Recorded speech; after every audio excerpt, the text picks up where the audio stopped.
বন্ধুরা, আজ আমি দুপচাচিয়া এই সাইডটা মাহবুব ভাইয়ের সাইডটাতে চলে আসছি। উনি হচ্ছে মালয়েশিয়া প্রবাসী। তো এই সাইডটা আমি এর আগেও দেখিয়েছিলাম যে উনি কিন্তু নিজেদের মতো করে অলরেডি কলাম তুলে রেখেছিলেন এবং ছাদটা বাকি ছিল। তো এই অবস্থায় কিন্তু উনি আমাকে ডাক দেন এবং ডাকার পর আমি হচ্ছে ছাদের যে ইয়াটা দেই, ডিজাইনটা শুধু আমি ওনাকে দেই। এবং এখানে দেখতে পাচ্ছেন আজ ওনার ছাদের রড বাইন্ডিংয়ের কাজ হয়ে গেছে মোটামুটি। তো কাল পরশু ওনার ঢালাই। তো আজ আমি সাইডটা চেক দিতে এসেছি এবং আপনারা যারা ইঞ্জিনিয়ার আছেন তারা ছাদ ঢালাইয়ের দিন সাইড চেক না দিয়ে আপনারা ছাদ ঢালাইয়ের আগের দিন চেক দেওয়ার চেষ্টা করবেন। এবং তার আগে যদি ছাদের রড বাঁধার সময়, বাইন্ডিংয়ের সময় যদি আপনি আরও একবার যদি চেক দেন তাহলে বেশি ভালো হবে। কিছু ভুল রয়েছে আপনাকে একটু তুলে ধরি, কারণ আপনারা যারা ছাদ ঢালাই করবেন, রড বাইন্ডিং করতেছেন, যারা মালিকরা রয়েছেন তারাও কিন্তু এই ছোট ছোট ভুলগুলো কিন্তু আপনারা মিস্ত্রির কাছ থেকে সংশোধন করে নিতে পারবেন ইঞ্জিনিয়ার অপেক্ষায় না থেকে। যেমন ধরেন আমাদের হচ্ছে স্ল্যাবের যে অল্টার ক্ল্যাং রয়েছে, অল্টার ক্ল্যাং এটা হচ্ছে আমার L4 এবং এটা হচ্ছে আমার হচ্ছে L2 এবং এর পাশেও কিন্তু আমার হচ্ছে L4। তো আমরা যেটা জানি যে L2 এর মধ্যে কিন্তু রডের কোনো ল্যাপিং ফেলাটা ঠিক না। তো এখানে কোথাও এরকম প্রবলেম হয়নি, কিন্তু এখানে ছোট্ট একটা মিস্টেক হয়েছে যে এই একটা রডের জায়গায় কিন্তু উনি L2 এ কিন্তু দেখতে পাচ্ছেন L2 এ কিন্তু তো এটা একটা মিস্টেক হয়েছে। শুধু আপনার থিকনেস এগুলো প্রায় ঠিক আছে এবং কিন্তু হাই ব্লক করা হয়েছে।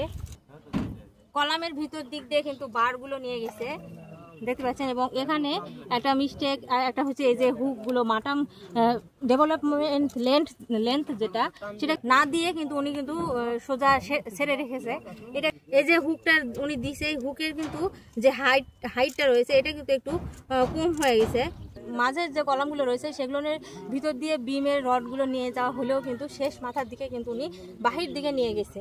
এটা কিন্তু একটা প্রবলেম হয়ে গেছে।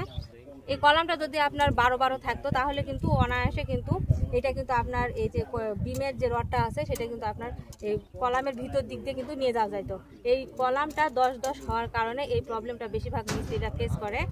12 মিলি রডটা এখানে কিন্তু ওনারা কেটে দিয়েছে এবং এখানে কিন্তু ল্যাপিংটা আগেই দিতে হতো এবং কালকে যেহেতু ছাদ ঢালাই আগে কিন্তু এটা ল্যাপিং দিতে হতো, কিন্তু এখনও কিন্তু এটা ল্যাপিং দেওয়া হয়নি। আমি আশা করতেছি যে ল্যাপিং যতই দেখ তারপরেও কিন্তু এখানে সমস্যা থেকেই যাবে, এটা একটা বিষয়।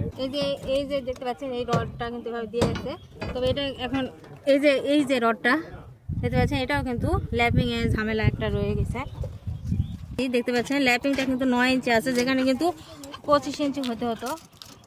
একটা যেটা মিস্টেক রয়েছে দেখতে পাচ্ছেন যে এই যে ল্যাপিং যে লেন্থ রয়েছে এটা কিন্তু ল্যাপিং লেন্থটা ঠিক রয়েছে, যেটা আমাদের L2 এর মধ্যে থাকার কথা ছিল। তো L2 এর মধ্যে আছে, কিন্তু তারপরেও দেখতে পাচ্ছেন যে এখানে সব রডগুলো একই পজিশনে কেটে দিয়েছে। এটা একটা মিস্টেক, আপনারা এক পজিশনে না কেটে আপনার 50% কিছু রড এর উপরে আরও 1 ফিট জাগিয়ে রাখা লাগতো। ওই পাশে দেখতে পাচ্ছেন যেটা হচ্ছে আমাদের মাহবুব ভাই নিজেই যখন কাজ করছে মিস্ত্রির দ্বারা, তখন কিন্তু এই ভুলগুলা কিন্তু তিনি তখনই মিস্ত্রিরা করছে, যেটা আমাদের এখন এসে মানে বলাও যা না বলাও তাই। তারপরেও আপনাদের কিন্তু এটা সচেতন হওয়ার জন্য আসলে এটা বলা। এটা আবার দেখতে পাচ্ছেন যে হচ্ছে আমার ল্যাপিং যে লেন্থটা রয়েছে এটা কিন্তু একদম L4 এর মধ্যেই কিন্তু কেটে দিয়েছে। এটা মানে L2 এর মধ্যে ল্যাপিং লেন্থটা আসেইনি। তো এটা একটা হচ্ছে বড় সমস্যা।